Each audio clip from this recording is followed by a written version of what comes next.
ఈ జనులు నడిచే మార్గంలో నీవు నడవకూడదు అని చెప్పాడంట. ఎవరికి? ప్రవక్త అయిన యెషయాకి, నాయకుడికి, బోధకుడికి, కాపరికి. గొర్రెలు ఎలా ప్రవర్తిస్తాయి?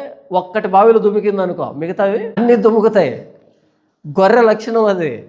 తల పైకెత్తి నాలుగు వైపులా చూసి ఎటువైపు దారి ఉంది, ఇటువైపు వెళ్దాం అని అనుకోవవి. ముందుకు పోతూ ఉంటే వెనకాలది అటే వెళ్తుంది. ఈ జనుల మార్గంలో నీవు నడవకూడదు అని దేవుడు యెషయాతో బహుబలంగా చెప్పాడు. ఇంగ్లీష్లో ఒక సామెత ఉంది, మాబ్ హ్యాస్ మెనీ హెడ్స్. గుంపును చూసాను, గుంపులో చాలా తలలు ఉంటాయి, బట్ నో బ్రెయిన్స్. మెదడు ఉండదు. మెదడు అంటే ఆలోచన ఉండదు. ఎందుకు అందరూ అక్కడికి వెళ్తున్నారంటే వాళ్ళు వెళ్ళారు కాబట్టి నేను వెళ్ళా, అంతేగాని నువ్వెందుకు వెళ్తున్నావు నీకు తెలీదా? తెలీదు. ఏమీ లేదే వాళ్ళు ఎందుకు వెళ్తారు చెప్పు? ఏమీ లేదే ఇంతమంది ఎందుకు వెళ్తారు చెప్పు? ఏదో ఉండబట్టే కదా ఇంతమంది వెళ్తున్నారు, ఇంతకు ఏముంది అని ఆలోచించరు.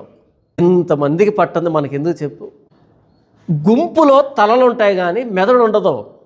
నాయకుడు అనేవాడు గుంపు ఆలోచించినట్టు ఆలోచించడు, గుంపుకు బయటకు వచ్చి ఆలోచిస్తాడు.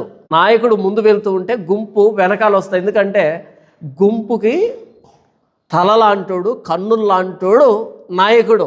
ఓ యెషయా, నీ మీద తప్పుడు కేసులు పెడుతున్నారని, నీ మీద తప్పుడు ఆరోపణలు చేస్తున్నారని వాళ్ళ మాట ప్రకారం నీవు ప్రవర్తించకూడదు, ఈ జనుల మార్గమున నడవకూడదు.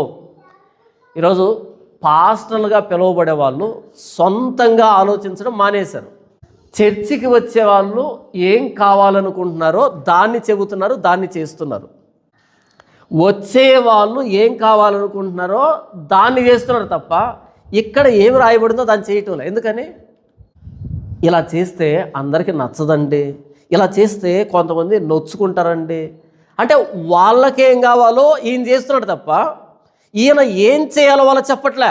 యెషయాతో దేవుడు అంటున్నాడు, ఈ జనుల మార్గమున నడవకూడదు అని యెహోవా బహుబలముగా చెప్పాడు. అంటే ఒక నాయకుడి ఆలోచన విధానం గుంపును సంతోషపెట్టేదిగా ఉండకూడదు. ఈ బైబిల్ అనేది హాస్పిటల్, పాపులని పరిశుద్ధులుగా చేసేటువంటి హాస్పిటల్. ఇది దేవుని మాటలు ఇవి. ఇక్కడ దేవుడు మనల్ని అడగడు, నీకేం కావాలని అడగడు. దేవుడు ఏం చెప్పాడో దాన్ని మనం తీసుకోవడం తప్ప మనం అడగడం ఉండదు. ఇక్కడ అలా కాదు ప్రభువా, ఇలా కాదు ప్రభువా అనేది అనుకుంటుందో. కానీ ఈరోజు ఏం చేస్తున్నారు నాయకులు? గుంపుకి ఏం కావాలి అని అడుగుతున్నారు. మీకేం కావాలి చెప్పండి అంటున్నారు. హాస్పిటల్ కాదు అది, హోటల్. హోటలోడు నాకు మసాలా విపరీతంగా అంటే వద్దు సార్ ఆరోగ్యం పోతుంది అంటాడు.